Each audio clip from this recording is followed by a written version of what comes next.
Kita akan masuk di dalam doa. Bapa dalam kerajaan surga, bersyukur dan berterima kasih ya Tuhan kalau kami boleh mengenal Allah yang hidup. Sehingga bagaimanapun kondisi kami ya Tuhan, kami tahu kami masih boleh menikmati satu ketenangan di dalam Tuhan.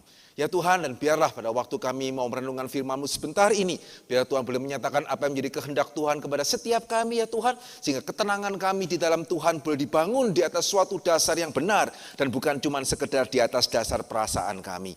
Pakai hamba-Mu di dalam segala keterbatasannya, nyatakanlah kebenaran-Mu kepada setiap kami. Dan siapkan kepada kami, siapkan hati kami untuk kami boleh mendengarnya.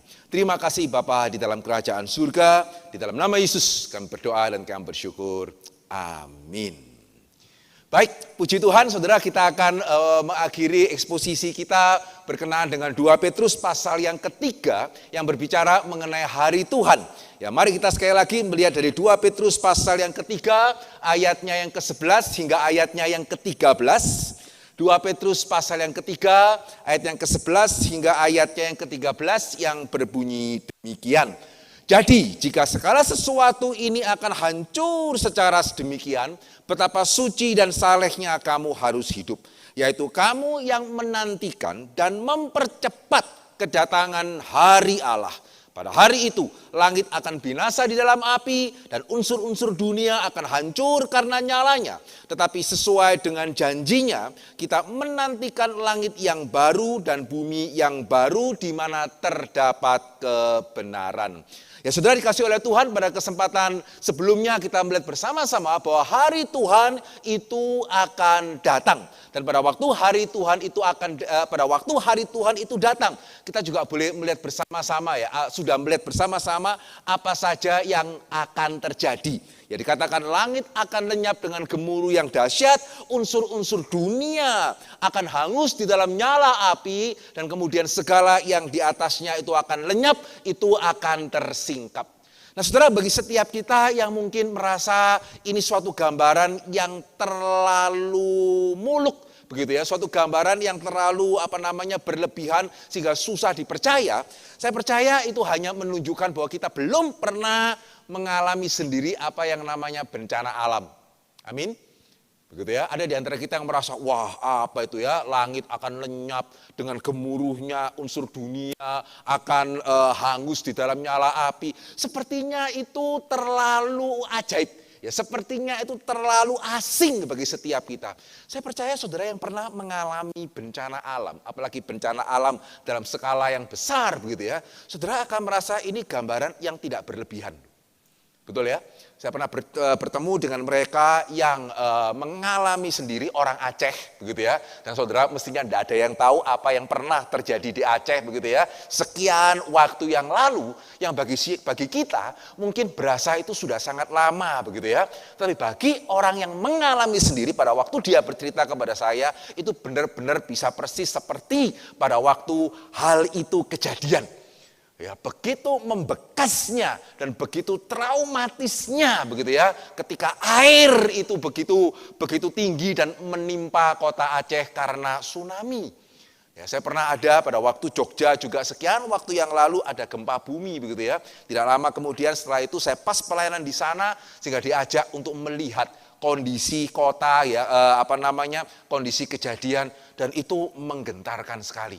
Ya, melihat rumah-rumah tidak di dalam posisi yang seperti saudara lihat pada hari ini begitu ya. Ada yang roboh di mana, ada yang roboh di mana. Itu meninggalkan sesuatu kesan yang sangat mendalam. Padahal saya cuma melihat. Ya, bayangkan mereka yang mengalami sendiri pada waktu itu. Dan itu hanya karena gempa yang hanya beberapa detik saja lamanya. Ya, sehingga saudara yang berpikir, wah ini gambaran Alkitab terlalu cuma menakut-nakuti, begitu ya. Mana ada langit akan lenyap, kemudian elemen-elemen bumi akan hangus, come on, begitu ya. Saudara hanya mengatakan itu karena pengalaman kita yang sempit. Ya, sehingga kita merasa bahwa dunia akan seperti ini terus dulu, sekarang, sampai selama-lamanya. Alkitab mengatakan tidak. Ya, Allah yang menciptakan langit dan bumi adalah Allah yang pernah menghukum dunia dengan air bah. Dan Allah yang sekali lagi akan datang untuk menghakimi dunia itu dengan api. Dan seperti yang kita renungkan bersama-sama pada kesempatan khotbah yang terakhir, begitu ya, pada waktu itu terjadi, tidak ada yang bisa lari. Ya, kalau langit itu sudah terbuka, ya unsur bumi sudah terbuka, permukaan bumi sudah terbuka, saudara mau lari kemana? Ya, saudara mau menutupi segala kejahatan kita itu dengan apa? Tidak ada. Ya, sehingga selain daripada gambaran kehancuran yang kita baru renungkan bersama-sama, pada waktu Alkitab menggambarkan kedatangan kedua dengan gambaran seperti itu, Alkitab juga mau mengatakan tidak akan ada yang bisa lari pada waktu itu. Ya, perjanjian lama ya memberikan kepada kita gambaran yang serupa ya dengan memakai dengan memakai contoh yang berbeda. Yang menarik kalau kita boleh kombinasikan. Ya, di dalam Amos pasal kelima ayat 19 sampai 20 yang juga berbicara mengenai hari Tuhan, Amos mengatakan apa?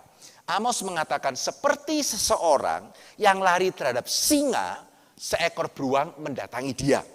Dan ketika ia sampai di rumah, bertopang dengan tangannya ke dinding, seekor ular memagut dia. Bukankah hari Tuhan itu kegelapan dan bukan terang, kelam kabut dan tidak bercahaya? Ini gambaran yang menarik ya, mengenai apa yang tadi saya katakan, mau lari kemana? Ketemu singa, ya somehow nggak tahu bagaimana caranya bisa lolos. Ketemu singa dulu, somehow bagaimana caranya dia bisa lolos begitu ya. Begitu dia yakin bisa lolos, baru lega sedikit ketemu beruang. Begitu ya. Nah, orang ini mungkin memang atletis ya. Setelah ketemu singa, ketemu beruang, entah bagaimana somehow tetap dia bisa lolos. Bahkan sampai itu dia ke rumah dan dia memegang dinding. Gambaran seseorang yang lega begitu ya. Lolos bukan cuma dari singa, ya lolos dari singa dan beruang begitu ya. Sampai ke rumah, di dalam rumah dia merasa aman, dia istirahat sebentar. Dan Alkitab mengatakan ular memagut dia. Dengan kata lain, ya sudah tidak lolos, begitu ya. Dan Alkitab mengatakan itulah hari Tuhan. Ya, saudara mau lari kemana? Ya, seperti yang kita renungkan bersama-sama, Alkitab tidak hanya mengatakan akhir kehidupan memiliki akhir, tetapi juga dunia ini memiliki akhir. Masih ingat bedanya apa? Bukan cuma kita tidak bisa membawa apa yang kita sudah kumpulkan, begitu ya. Tapi bahkan kita tidak bisa mewariskan kepada siapa-siapa. Ya, karena semua itu akan dihakimi oleh Tuhan. Jika saudara sejauh mana ya kita sebagai orang percaya ya, kita tidak meremehkan hari kedatangan Tuhan. Ya, saya khawatir pada waktu hari ini gereja terus menekankan kasih Tuhan, semua dikembalikan kepada kasih Tuhan. Apakah engkau juga sudah berjumpa dengan Tuhan dalam pengertian, apakah engkau juga sudah mengalami kasih Tuhan? Saudara, saya khawatir kita kehilangan satu aspek yang penting ketika Alkitab berbicara mengenai Tuhan. Ya, karena orang yang meremehkan kedatangan kedua, mereka akan meremehkan Tuhan. Tuhan itu baik kok. Ya, mahanrimo, COVID itu serem, Tuhan enggak. Betul ya? COVID tidak COVID itu kita mesti hati-hati begitu ya, kena sedikit mati. Tuhan itu enggak apa-apa. Ya, sehingga saya ingat pada waktu saya berkhotbah, pada waktu saya masih mahasiswa seminari ya, diundang ke salah satu universitas di Jakarta, Trisakti begitu ya. Saya masih ingat, ya setelah saya berkhotbah kemudian saya mengatakan kita harus hidup di dalam ketakutan akan Tuhan. Ya, kemudian salah seorang pembinanya kelihatannya, karena waktu itu saya masih mahasiswa, ya, dia pikir wah mahasiswa seminari mungkin kurang tepat bicaranya, sehingga dia mengatakan, Pak, kita mungkin harus gentar akan Tuhan, tapi betulkah kita harus hidup di dalam ketakutan akan Tuhan? Mana yang betul? Kita harus hidup takut akan Tuhan atau kita harus hidup di dalam ketakutan akan Tuhan? Mana yang betul? Kita harus hidup takut akan Tuhan atau ketakutan akan Tuhan? Jawabannya adalah, saudara, dua-duanya betul. Meskipun orang Kristen seringkali hanya ingat yang pertama kan, takut akan Tuhan adalah permulaan hikmat. Begitu ya, sehingga di gereja sering dikatakan takutnya itu hormat, ya bukan ketakutan. Saudara, saya mengatakan tadi, yang pertama itu benar ya. Alkitab memang mengatakan takut akan Tuhan itu adalah permulaan hikmat. Tapi bolehkah kita bersama-sama melihat dari 1 Petrus pasalnya yang pertama, 1 Petrus pasalnya yang pertama ayatnya yang ke-17. Ya, 1 Petrus pasal yang pertama ayat yang ke-17 dikatakan apa di sana? Ya, dikatakan apa? dan jika kamu menyebutnya Bapa. Wah, ini senang nih. Ya, orang Kristen kalau wah Bapa ya, Bapa yang mengasihi, puji Tuhan begitu ya. Tapi yang menarik kalimat berikutnya apa? Jikalau kamu menyebutnya Bapa, yaitu Dia yang tanpa memandang muka menghakimi semua orang menurut perbuatannya, maka hendaklah kamu hidup dalam ketakutan selama kamu menumpang di dunia ini. Hidup dalam apa? Begitu ya, hidup dalam ketakutan. Ya, kata Yunani yang dipakai itu bisa mempunyai pengertian teror. Ya, bukan cuma sekedar respect, bukan cuma sekedar hormat, itu fear. Begitu ya, bahkan kalau mau diterjemahkan teror pun itu kata Yunaninya masih masuk itu. Ya, sehingga menarik ya, mengamini Allah sebagai Bapa, ya Bapa yang mengasihi kita, tidak membuat kita boleh lupa bahwa Allah kita juga adalah Allah yang adil, ya, yang menghakimi tanpa memandang muka. Nah, saudara, ini penting. Ya, kita tidak takut kepada Allah yang sewenang-wenang. Allah tidak akan sewenang-wenang. Tetapi Alkitab mengatakan Allah akan menghakimi semuanya itu dengan adil. Ya, sehingga saudara yang pernah mempunyai pengalaman akan ikut ujian SIM, begitu ya. Ya, saudara merasa takut enggak? Begitu ya. Benar enggak pada waktu kita takut pada waktu akan ujian SIM? Tergantung. Ya.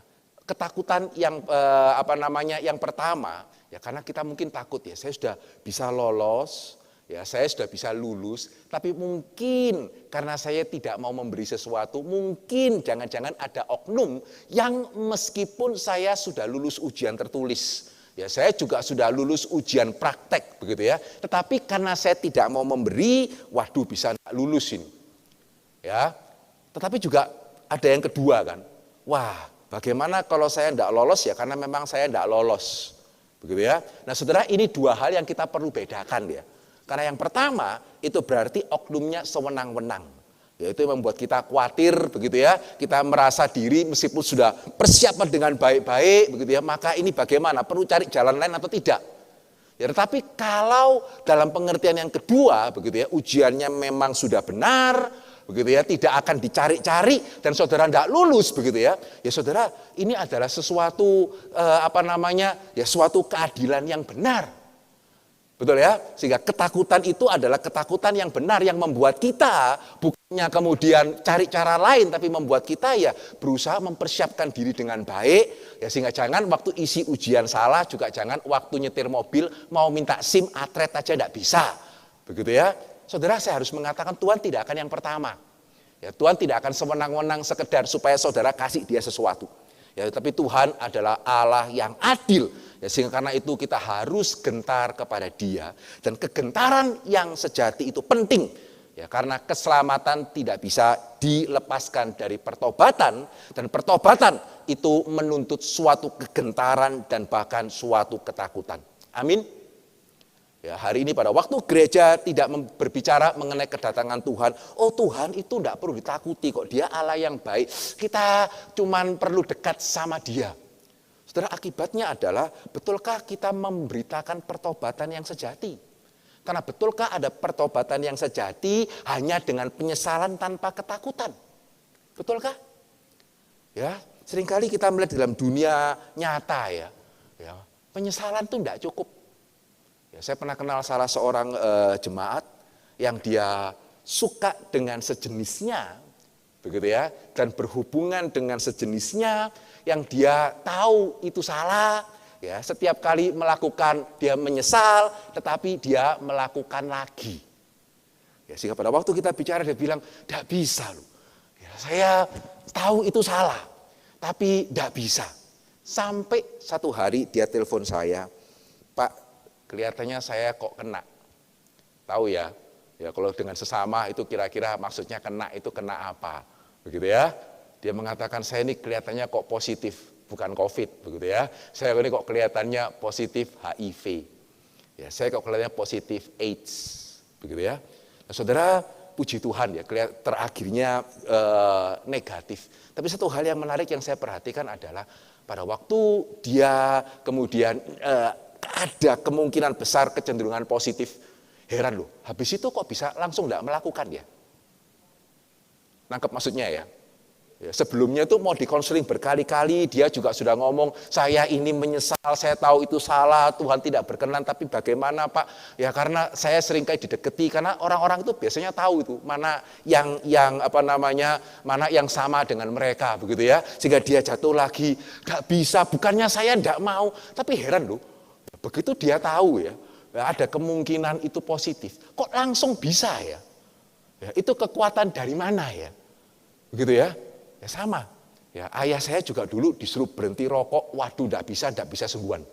Begitu ya, bagaimanapun caranya ya tidak bisa sungguhan, sampai kemudian dokter mengatakan, betulan loh ini kamu lihat fotomu, tidak lama kamu. Begitu ya, kalau kamu terus merokok itu tidak lama, heran loh, sampai beliau meninggal ya, tidak pernah satu batang rokok dia isep. Begitu ya, setelah sekian ada yang mengatakan, wah dia susah, sudah 50 tahun. Ya, orang rokok sudah 50 tahun, bagaimana itu bisa berubah? Saudara betul loh. Ya, begitu dokter ngomong itu dan menunjukkan hasil fotonya sampai beliau meninggal. Begitu ya, satu batang rokok pun ya, beliau tidak pernah, ayah saya tidak pernah itu hisap lagi.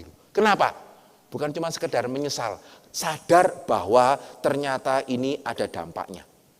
Begitu ya, sehingga pada waktu hari ini gereja tidak berbicara mengenai Allah yang menghakimi, padahal Allah sungguh-sungguh akan menghakimi. Bagaimana kita bisa mengusahakan atau bagaimana kita bisa mendidik jemaat mempunyai ketakutan yang benar akan Allah, dan bagaimana jemaat bisa bertobat. Mengapa kita harus bertobat kalau Allah itu toh juga akan tutup mata? Begitu ya, mengapa kita harus bertobat kalau Allah toh juga tidak akan menghakimi? Ya, sehingga hari ini saya khawatir ya, gereja semakin menekankan kamu pernah berjumpa dengan Tuhan enggak? Ya, sehingga banyak orang mungkin khawatir, saya belum pernah sungguh-sungguh bertobat, karena saya kok tidak pernah merasakan kedekatan dengan Tuhan. Ya, satu hal yang saya khawatir di abad 20 ya, yaitu kita memutlakan hal-hal yang kalau itu benar, seolah-olah benar-benar itu kekristenan 19 abad sebelumnya semuanya tidak sejati itu. Begitu ya, kamu pernah dekat dengan Allah, enggak? Pernah menjumpai Allah, enggak ya? Wah, seolah-olah kamu tidak sungguh-sungguh Kristen. Bukan itu. Tapi pertanyaannya, kamu kenal enggak kepada Allah yang menghakimi? Ya, kenapa engkau menerima Yesus bukan cuma sekedar karena dia mengasihi engkau, bahkan bukan cuma sekedar karena engkau menyesal, tapi karena engkau juga tahu bahwa dosa itu bukan cuma salah, tetapi juga berbahaya. Ya, bukan cuma sekedar perlu disesali, tapi bagaimana kita perlu bertobat dan menerima Yesus sebagai Tuhan dan Juru Selamat. Dan baru, begitu ya, baru pada waktu itu, ketika ada pertobatan, ketika ada iman, di sana ada keselamatan, di sana ada sukacita. Ya, tapi iman itu tidak bisa dilepaskan dari pertobatan. Begitu ya, dan pertobatan itu tidak terjadi kalau saudara tidak menyadari dosa itu serius. Ya, itu Yesus menyelamatkan kita bukan cuma sekedar karena dosa itu salah, tapi Yesus menyelamatkan kita karena dosa itu mematikan. Ya, sehingga baru pada waktu kita menyadari ya, apa yang Tuhan kerjakan bagi kita. Pada waktu kita sadar ya, Tuhan itu bisa menghakimi. Tidak akan sewenang-wenang. Tidak akan seperti saudara sudah ikut SIM, semua lulus tapi nggak diluluskan. Ya betul-betul saudara memang nggak lulus. Begitu ya, baru pada waktu itu kita menyadari betapa besar kasih Tuhan, betapa besar karya Tuhan. Kita bertobat, ya kita menerima Yesus sebagai Tuhan dan Juru Selamat. Dan baru pada waktu itu, hari Tuhan menjadi suatu hari yang kita layak untuk nanti-nantikan. Ya, sehingga satu sisi kita perlu menyadari, hari Tuhan itu serem. Begitu ya, hari Tuhan itu serius. Tapi bagi kita yang bertobat, bagi kita yang percaya, hari Tuhan itu suatu sukacita yang besar. Dan puji Tuhan ya, Alkitab yang memberikan gambaran hari Tuhan yang sedemikian suram, ya bahkan Alkitab mengatakan itu gelap. Ya, Alkitab yang sama juga boleh memberikan kepada kita gambaran kalau kita bertobat, hari Tuhan itu akan menjadi seperti apa. Ya, satu ayat yang sangat baik di dalam Yesaya pasal 65 ayat 17 sampai 18 berkata seperti ini. Sebab sesungguhnya aku menciptakan langit yang baru dan bumi yang baru, hal-hal yang dahulu tidak akan diingat lagi dan tidak akan timbul lagi di dalam hati. Tetapi bergiranglah dan bersorak-sorak untuk selamanya atas apa yang kuciptakan. Sebab sesungguhnya aku menciptakan Yerusalem penuh sorak-sorak, penduduknya penuh kegirangan. Alkitab ini apa ya? Ya, tadi mengatakan hari itu gelap. Begitu ya, kenapa engkau menantikan hari Tuhan? Ya, enggak bisa lolos, habis kena beruang kena singa, habis kena singa kena ular begitu ya. Ini sepertinya memberikan suatu gambaran yang berbeda. Apakah Alkitab berkontradiksi? Tidak. Ya, karena bagi orang yang tidak bertobat, saudara harus menyadari apa yang tadi kita baca di dalam Amos dan juga 2 Petrus itu akan terjadi. Tapi bagi kita yang bertobat, betul, hari Tuhan sungguh-sungguh suatu hari yang kita itu seharusnya, sewajarnya, selayaknya kalau kita tahu seperti apa, itu kita sangat nanti-nantikan. Nah, saudara, bolehkah kita sedikit melihat ya, setelah kita melihat bersama-sama gambaran seramnya, begitu ya, menariknya Alkitab secara setara juga ya, menggambarkan betapa indahnya dunia yang baru.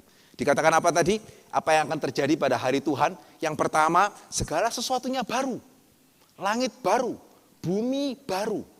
Ya masih ingat ya, di dalam eksposisi yang terakhir saya mengatakan dunia ini akan sama tetapi sekaligus tidak sama. Ya seperti manusia yang mati. Ya tubuhnya itu kembali kepada debu tetapi manusianya ada dan pada waktu bangkit ya kita adalah manusia yang sama sekaligus manusia yang baru. Dunia itu seperti itu, dunia yang baru itu seperti itu dan karena itu kita bersuka cita. Ya karena dunia ini tetap adalah dunia yang sama, begitu ya. Maka saudara nanti di dunia baru tidak perlu pakai penyesuaian lagi. Kalau sekarang saya jalan begini, hasilnya begini ya. Nanti di dunia yang baru, jangan-jangan saya melangkah sedikit terbang. Begitu ya? Enggak.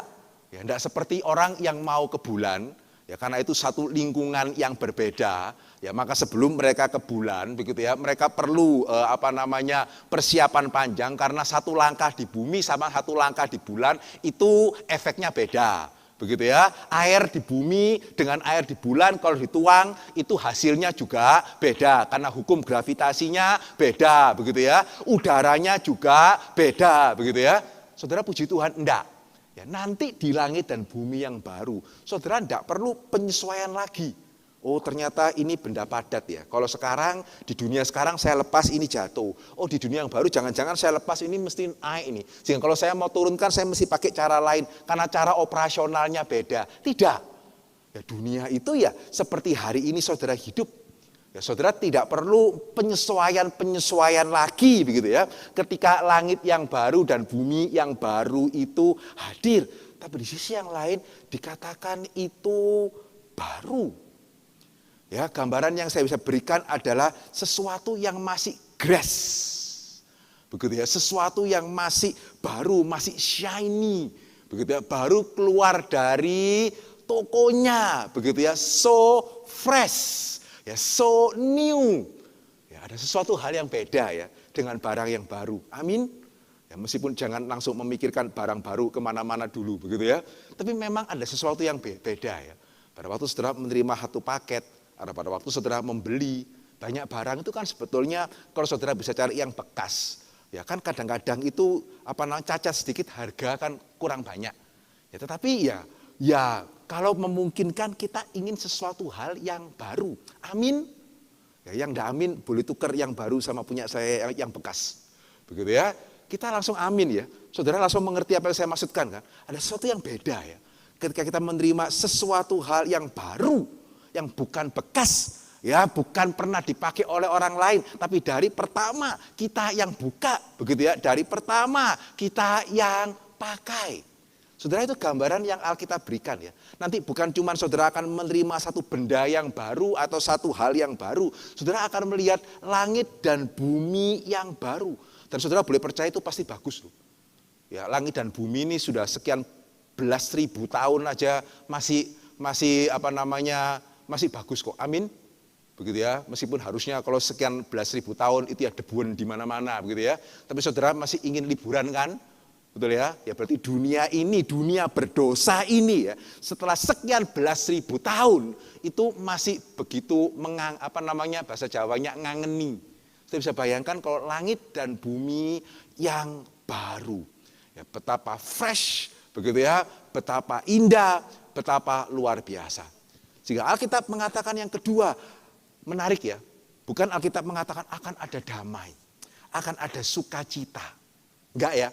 Jadi saudara pada waktu membaca tadi di dalam Yesaya, ada kata damai atau sukacita, menariknya enggak kan?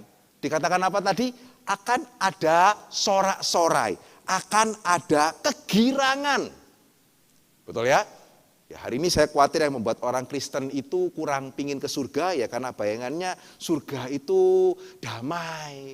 Ya tapi damai dalam pengertian ya kalau di dunia susah ya bolehlah. Tapi damai tapi kok rasanya mungkin so boring begitu ya.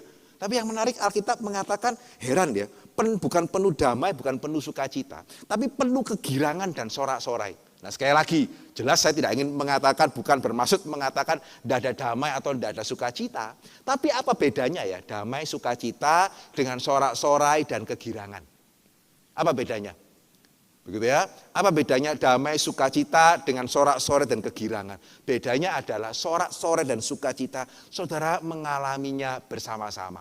Jadi bukan damai sendiri, di dalam hati sendiri, cuman Tuhan dengan saya bertemu dengan Tuhan. Tidak, ini sesuatu festival. Ya, ini sesuatu yang kita akan rayakan itu bersama-sama. Bukan cuma saudara dengan Tuhan sendiri, tidak. Gambaran Alkitab adalah suatu perjamuan. Ya, di mana Tuhan akan menjadi tuan rumah. Tapi setiap kita yang percaya, kita akan berbahagia bersama-sama. Kita akan bersuka cita bersama-sama, bersorak-sorai bersama-sama, bergirang bersama-sama.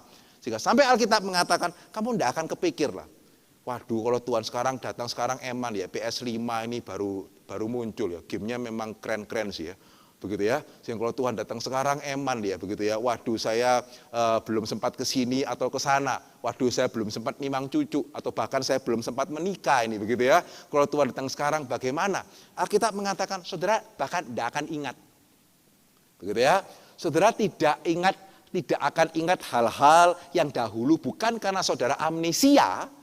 Begitu ya, sehingga mau inget-inget dulu itu makanan itu enaknya bagaimana begitu ya. Wah sekarang enggak bisa, itu kenapa kalau di surga enggak pingin lagi di bumi karena lupa semua. Enggak. Ya, dikatakan di sana saudara tidak akan mengingat yang lalu bukan karena saudara amnesia begitu ya. Ya tapi karena ya sudah enggak pingin saja. Begitu ya, karena ada hal yang jauh lebih sukacita, ada kegirangan di sana sehingga saudara bahkan tidak akan kepikir untuk merindukan begitu ya masa-masa ketika saudara tinggal di dalam dunia yang berdosa ini. Dan yang ketiga, ya 2 Petrus pasal yang ketiga yang ke-13 mengatakan dunia yang baru itu akan penuh dengan kebenaran. Nah, saudara mungkin yang dengar yang ketiga ya, mungkin yang pemuda remaja kurang tertarik. Ya kalau tadi yang baru mungkin semua tertarik. Ya apalagi kalau ada yang lebih menarik dari PS5 begitu ya. Ya pasti mungkin banyak yang tertarik, enggak tahu nanti PS di sana PS berapa begitu ya. Tapi kalau kebenaran mungkin yang muda-muda kurang tertarik ya. Tapi setiap kita yang dewasa kita tahu malah mungkin ini lebih indah dari yang tadi. Enggak perlu khawatir lagi. Enggak ada perlakuan yang tidak adil lagi. Betul ya, punya banyak hal, tapi kalau merasa diperlakukan tidak adil itu bisa sakit. Amin. Yang tidak amin berarti belum pernah merasakan tidak adil. Begitu ya. Tapi yang pernah merasa diperlakukan tidak adil, pernah merasa diperlakukan secara tidak sepatutnya. Aduh, itu begitu menyusahkan meskipun harta sangat banyak itu. Begitu ya, merasa tidak diterima begitu ya. Waduh, itu berat itu. Tapi di surga dikatakan di sana itu semua tidak ada. Ya, penuh dengan kebenaran. Dan semua kita di sana bukan hanya tahu apa yang benar, kita akan mampu melakukan apa yang benar, sehingga sesuatu gambaran yang luar biasa. Sehingga seorang penafsir dia mengatakan kalimat yang menarik ya. Dia mengatakan the effort of mankind will never fully transform this world into a better place. It will require the miraculous work of God to bring about the real change that people long for. Begitu ya, ini tidak bisa dengan upaya manusia.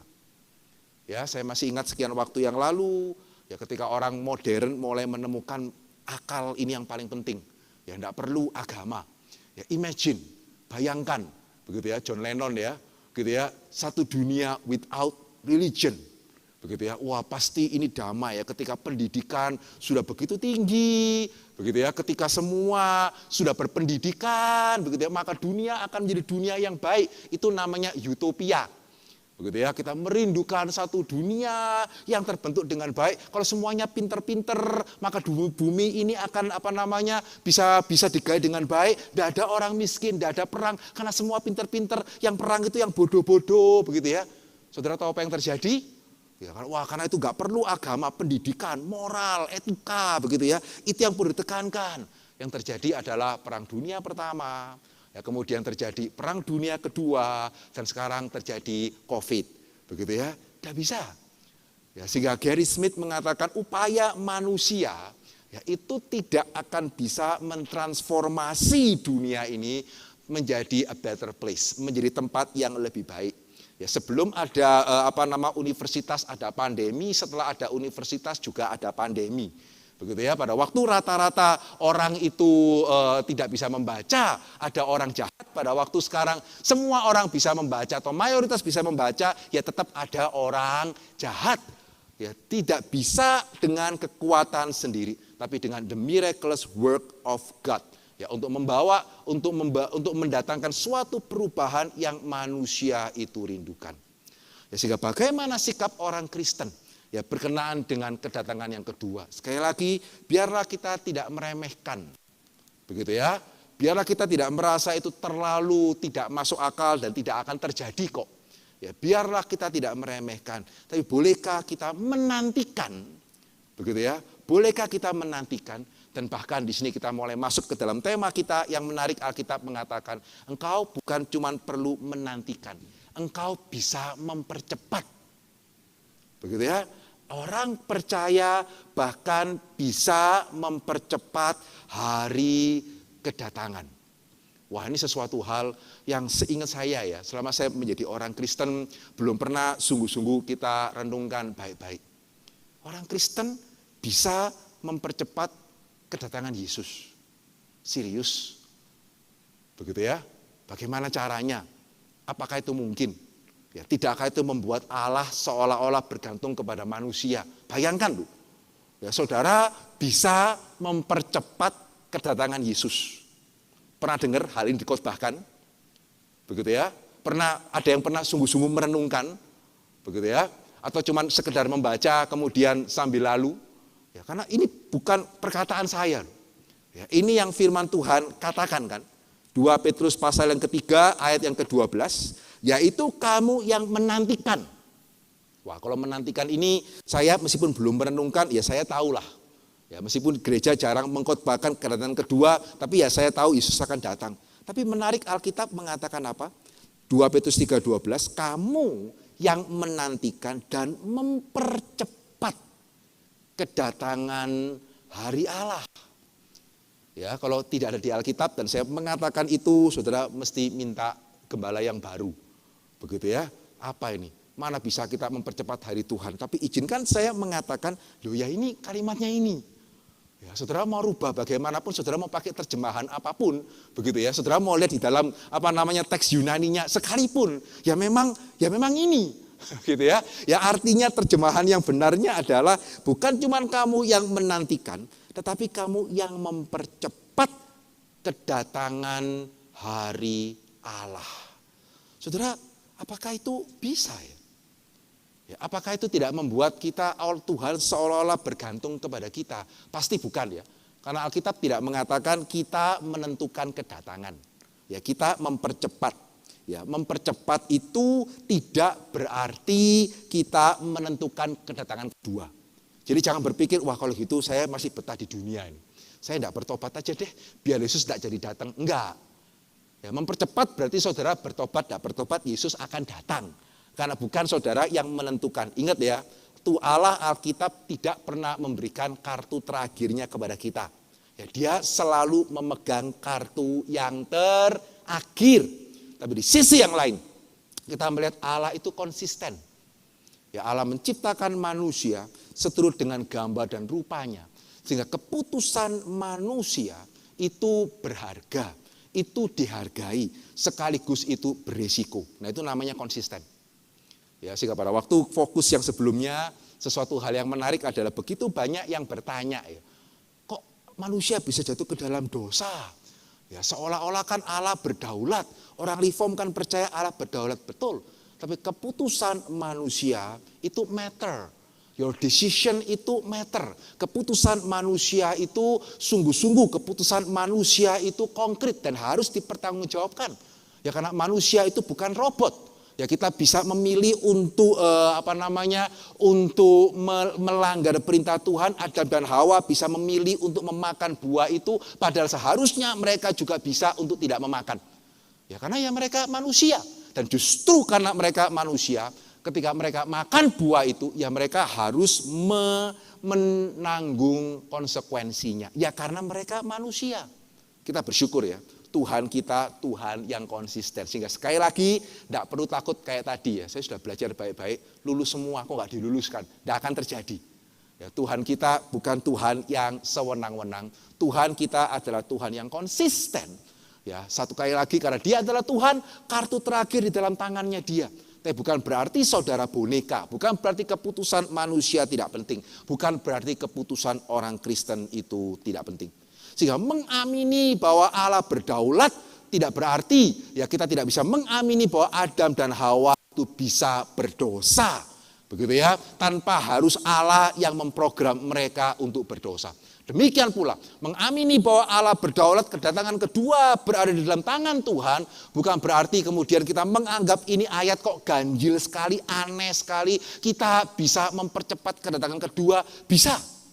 Dan kalau saudara bertanya, tapi bagaimana? Bagaimana caranya kita bisa mempercepat kedatangan yang kedua, begitu ya?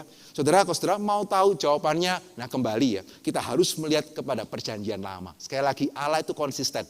Ya, perjanjian baru, perjanjian lama itu berjalan bersama-sama. Ya, sehingga selama kita bicara mengenai kedatangan kedua, saya banyak merujuk perjanjian lama kan. Karena janji kedatangan kedua sekali lagi bukan baru diberikan ketika Yesus datang ini. Celaka ini. Kita kalau mesti temukan satu cara penjelasan bagaimana supaya orang Kristen tidak kecewa. Kemudian ketemulah penjelasan yang kreatif, 1 hari sama dengan 1000 tahun. Tidak. Yaitu di dalam perjanjian lama itu sudah ada. Demikian juga ya mengenai mempercepat perjanjian lama, mempercepat kedatangan Tuhan. Ada satu ayat dalam perjanjian lama yang banyak teolog melihat sebagai dasarnya. Apa itu? Begitu ya, di dalam Yesaya pasal 60 ayat yang ke-22. Dikatakan apa? Ini sekali lagi berbicara mengenai kedatangan kedua. Ketika umat Tuhan yang kecil, yang tidak berarti, yang diremehkan akan menjadi kaum yang besar. Dan yang paling lemah akan menjadi bangsa yang kuat. Aku Tuhan akan melaksanakannya dengan segera pada waktunya. Ya, teolog-teolog perjanjian baru melihat ayat ini sebagai dasarnya. Karena orang Yahudi juga melihat hal yang sama. Begitu ya. Jadi orang Yahudi melihat, dan ayat ini berbicara mengenai apa? Ayat ini berbicara mengenai pertobatan. Sehingga orang Yahudi mempunyai keyakinan Tuhan akan datang ketika kita bertobat.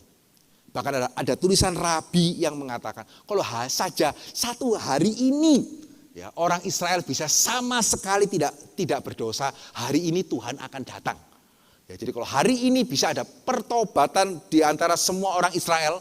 Karena bagi orang Yahudi kita bukan orang pilihan ya, cuma orang Israel itu orang pilihan, begitu ya. Sehingga mereka tidak mengatakan kalau seluruh dunia bertobat, enggak. Mereka mengatakan kalau semua orang Yahudi itu bertobat, hari itu, begitu ya, Tuhan akan datang. Sehingga yang menarik pada waktu kita melihat di dalam Petrus, ya kita melihat sesuatu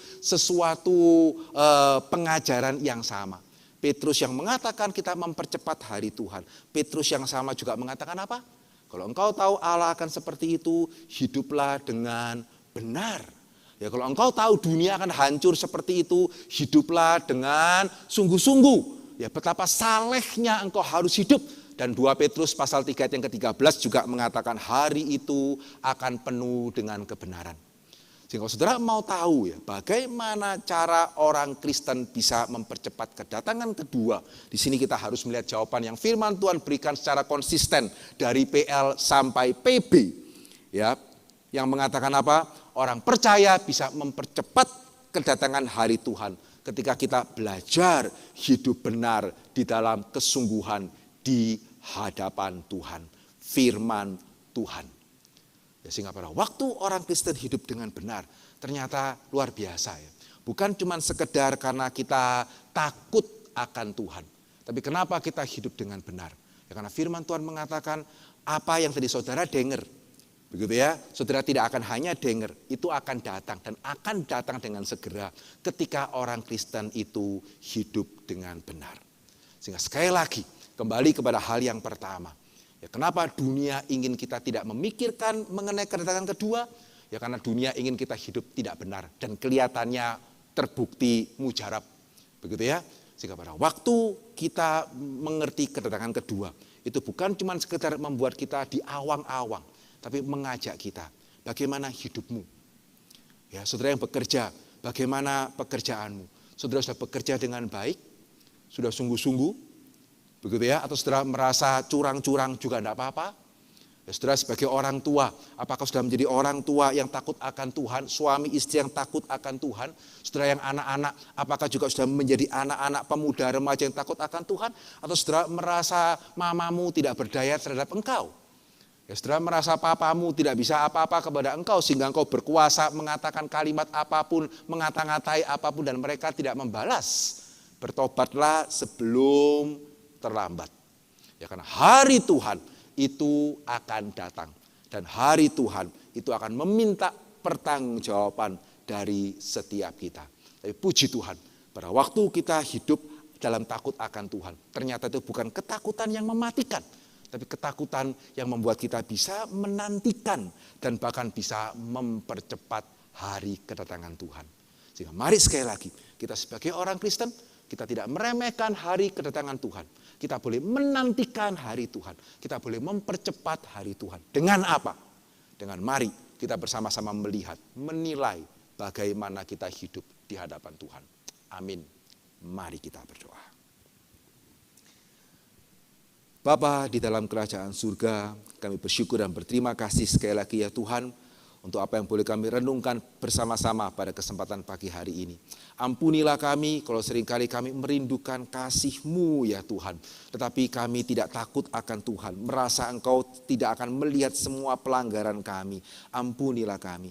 Biarlah sebelum terlambat kami mempunyai hati yang takut akan Tuhan. Biarlah kami tidak bermain-main akan Tuhan yang akan datang sebagai hakim atas langit dan bumi. Dan biarlah kami yang bermain-main kami boleh bertobat ya Tuhan. Dan tidak menunggu dan tidak terlambat. Biarlah kami boleh bertobat sehingga jiwa kami sungguh-sungguh boleh tenang. Dan bukan sekedar tenang karena perasaan kami. Tapi jiwa kami boleh tenang karena kami tahu kami boleh menerima pengampunan yang daripada Tuhan.